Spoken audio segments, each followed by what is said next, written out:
The benefits of living frugally. Everyone knows that money can't buy happiness.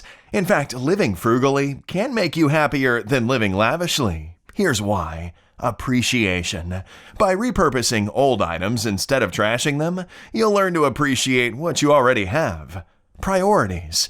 When leisure time is no longer synonymous with spending, you'll choose experiences over objects. And instead of an afternoon at the mall, you'll play board games with friends. Which do you think will make you happier? Decreasing debt. Spending less will make paying down that debt a whole lot easier. More leisure time. With less debt and less time worrying about chasing the latest trend, you'll be free to pursue your passions and hobbies. Earlier retirement.